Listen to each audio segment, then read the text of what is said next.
les hommes qui font de grosses affaires ou les femmes qui ont quelque chose à dissimuler. Une supposition. Gigi entrerait dans la vie. Et je serais la première à dire mettons le téléphone. C'est pas le cas, malheureusement. Un peu de verveine? De quoi? Je demande si tu veux un petit verre de verveine. Oui. Alors, il paraît que vous êtes allé à Trouville avec le fils Lachaille. Ah, tu le sais déjà. La preuve? C'est pour ça que tu viens. Non. Je viens pour vous empêcher de faire des bêtises. Ma pauvre Agnès. Mais tu ne comprends donc pas. Pour ne rien te cacher, je crois que j'ai compris. Ah. Enfin, j'ai pensé. Et quand as-tu pensé, comme tu dis? Là-bas, sur la plage. Il était bien temps. Qu'est-ce que c'est que ces roucoulades, là? Cendré, bien sûr. Eh ben, dis-lui de venir. Ça vaudra mieux que de faire le rossignol enrhumé. Nous avons à parler de choses très sérieuses. Alicia, ce serait trop beau. C'est surtout trop bête que tout gâcher par un manque de tact.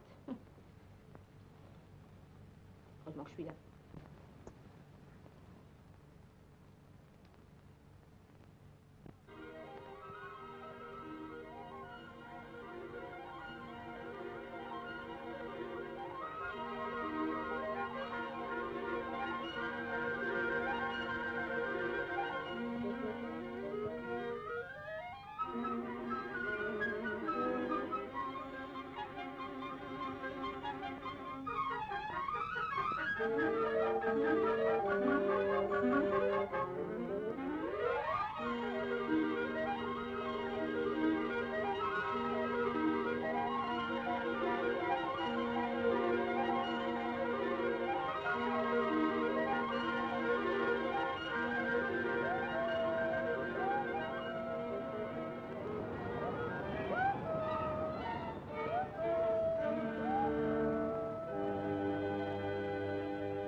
Maintenant, croque chaque moitié.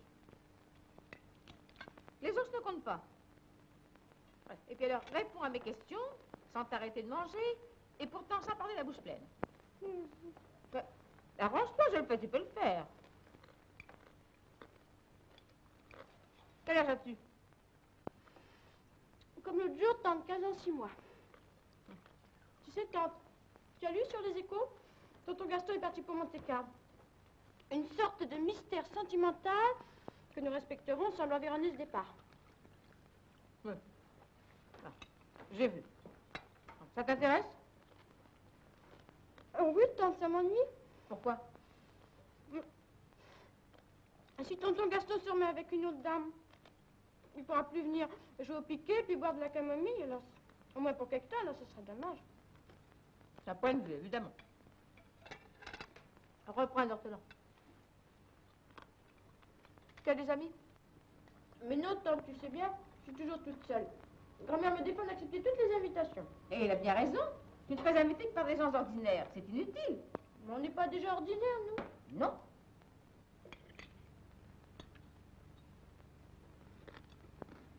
Qu'est-ce qu'ils ont de moins que nous, les gens ordinaires? Ils ont la tête faible et le corps dévergondé. En outre, ils sont mariés.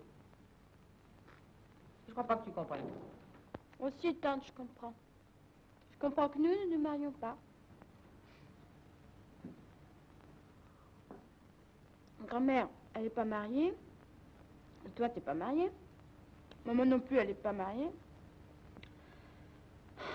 Allons, allons. Mais le mariage ne nous est pas interdit. Au lieu de se marier déjà, il arrive qu'on se marie enfin. Alors, si tonton Gaston se mariait, il serait plus intéressant.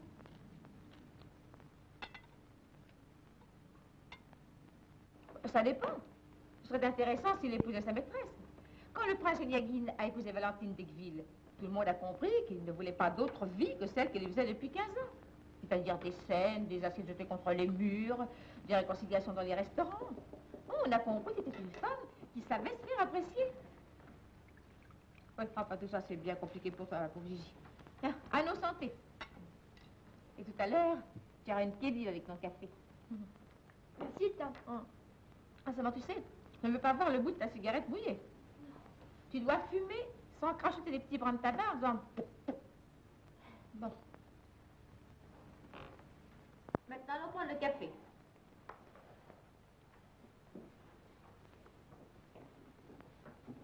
Et sans relever le bec de la cafetière d'un coup de poignet pour couper la goutte. Enfin, j'aime encore mieux un bain de pied dans une soucoupe que des espoirs de garçon de café. Comme ça, tante? Oui, à peu près. Enfin, maintenant, on remise la pince à sucre. Une pince à sucre, c'est manger la chaille. Ah. En somme, si je ne me trompe pas, tu t'ennuies chez toi. Un petit peu, tante. Très bien. Ennuie-toi, c'est pas mauvais. L'ennui aide à la décision. Et nous allons prendre de grandes décisions. Qu'est-ce que c'est encore que cette robe que tu as là, Seigneur? C'est une robe à maman qu'on m'a refaite. Qui ont? Une ouvrière à la journée à la maison. Si je ne m'en mêle pas. Enfin, je te donnerai un mot pour une première de chez Bishop David. Oh, une ancienne camarade qui a pas réussi. De chez Bishop David? Ouais, ta garde-robe va changer. Eh, tant pis, il ne reste rien derrière. Bah, dis donc, Gigi, qu'est-ce que je t'ai dit? Qu'est-ce que je t'ai dit?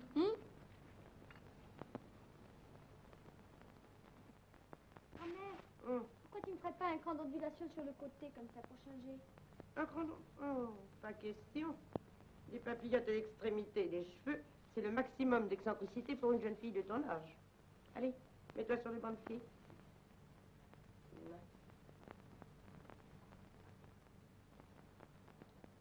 Je t'ai déjà dit, quand tu es assise sur un siège bas, de rapprocher tes genoux l'un de l'autre et les plier ensemble, soit à droite, soit à gauche, pour éviter l'indécence. Mais grand-mère, j'ai mon pantalon, puis mon jupon du dessous. Eh bien, le pantalon est une chose, la décence en est une autre. Tout est dans l'attitude. Oh, je le sais. Tante Alicia me l'a assez répété.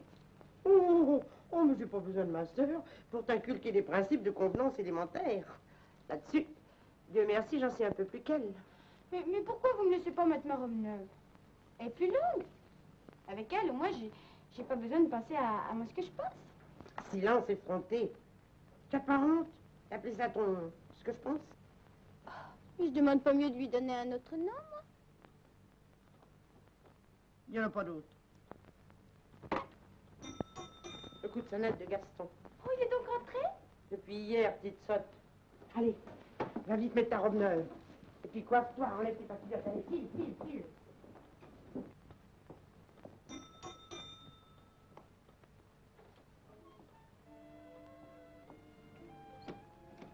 Oh! Bonjour, Mamita. En venant.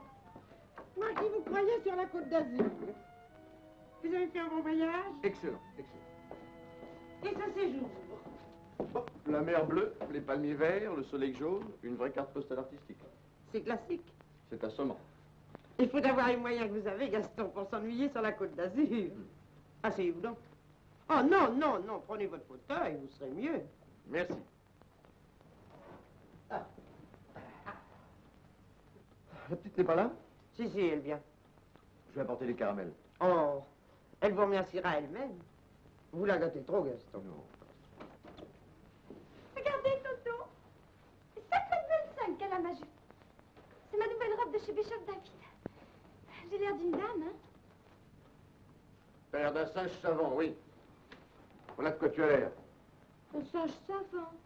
Bon, je t'aimais mieux avec ta petite robe écossaise. Avec ce col qui te gêne, là. Il ne me gêne pas, mon col. Il te gêne pas? Tu ressembles à une poule qui aurait avalé du maïs trop gros. Tiens, regarde-toi.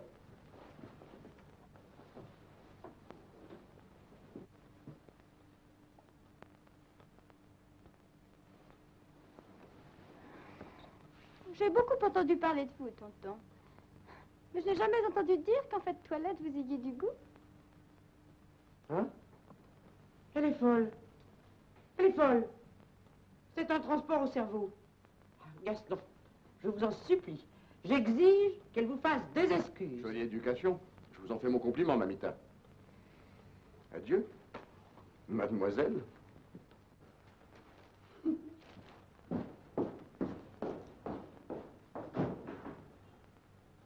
Pauvre Gigi, qu'est-ce que tu nous as fait là? Bah, pourquoi qu'il me cherche lui aussi? Il a vu que je suis bonne pour lui répondre. Mais petite malheureuse, tu ne te rends pas compte. Mais quand raisonneras-tu, mon Dieu? Voilà un homme que tu as peut-être blessé mortellement. Juste au moment où on s'ingénue à À quoi, ma grand-mère? Mais à tout, à faire de toi une jeune fille élégante, à te montrer à ton avantage. Juste qui, grand-mère? Tu me vois, pour un vieil ami comme tonton, il n'y a vraiment pas besoin de se décarcasser. Oh, oh, non.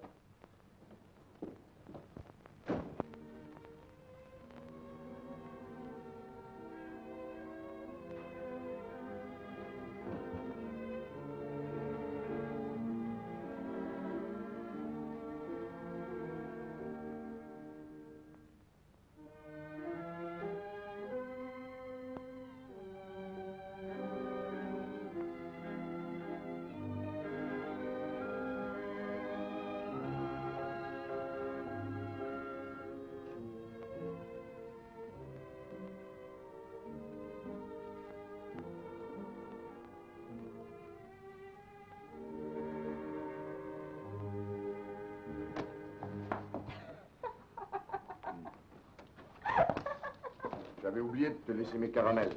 Oh, merci, tonton. Je te les apporte de Nice.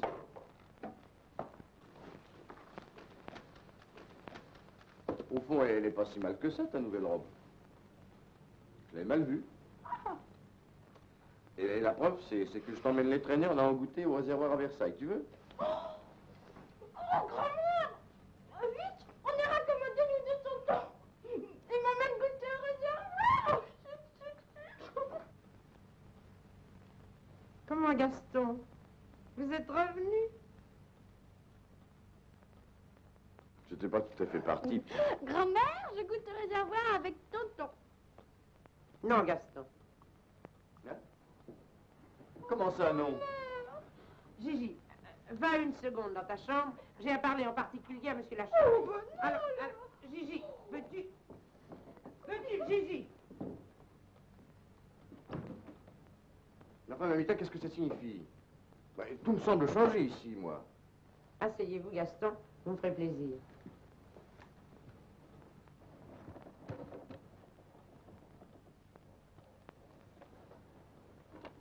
Ah, je suis fatiguée. Ah, mes pauvres jambes.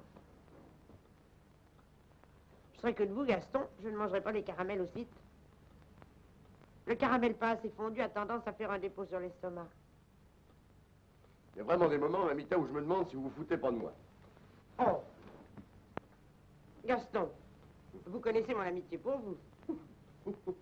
De l'amitié, de la reconnaissance. Ouais. Je ne dois pas oublier que j'ai charge d'âme. André, vous le savez, n'a pas le temps ni le goût de s'occuper de la petite. Notre Gilberte, c'est pas une débrouillarde comme il y en a tant. C'est une vraie enfant.